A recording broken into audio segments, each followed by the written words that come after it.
Cette semaine, on va découvrir la paracha Vayera. Hachem rend visite à Abraham après sa circoncision, alors qu'il est assis à l'entrée de sa tente et attend des invités. Hachem lui envoie 3 anges déguisés en hommes, qu'Abraham accueille avec générosité. Il lui annonce une grande nouvelle. L'année suivante, Sarah, son épouse, donnera naissance à un fils. En entendant cela, Sarah, âgée et n'ayant jamais eu d'enfant, rit intérieurement.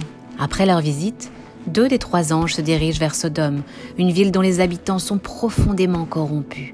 Hachem confie à Abraham qu'il envisage de détruire cette ville. Abraham tente de l'en dissuader, demandant si, par chance, il ne s'y trouverait pas quelque juste. Mais malgré ses efforts, il n'y a pas suffisamment de justes pour épargner la ville. 2 anges arrivent à Sodome, l'un pour sauver Lot, le neveu d'Abraham et sa famille, l'autre pour la détruire. Ils les font sortir in extremis avant la destruction de ces villes, en les avertissant de ne pas se retourner. Mais la femme de Lot désobéit et est transformée en statue de sel.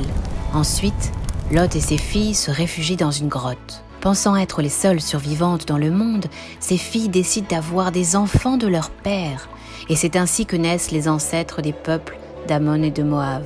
Abraham s'installe ensuite à Guérar, où Sarah est enlevée par le roi Avimelech. Averti par Hachem, Avimelech la rend à Abraham avec de nombreux cadeaux.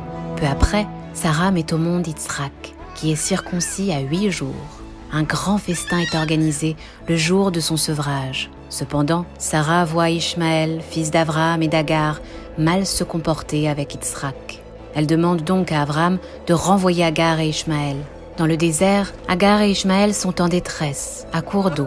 Hachem entend leur appel et leur fait découvrir une source. Ishmaël s'installe dans le désert, devient chasseur et se marie avec une Égyptienne.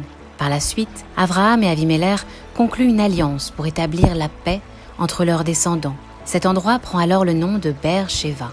Enfin, vient l'épreuve la plus difficile pour Abraham, la Akedat Yitzhak.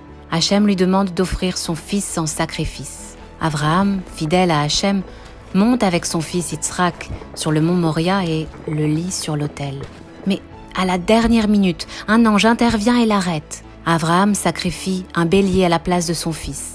Hachem le bénit et lui promet une descendance nombreuse et puissante en récompense de sa foi absolue. La paracha se termine en annonçant la naissance de Rivka, future épouse d'Yitzhak, dans la famille du frère d'Abraham. Shabbat shalom à tous.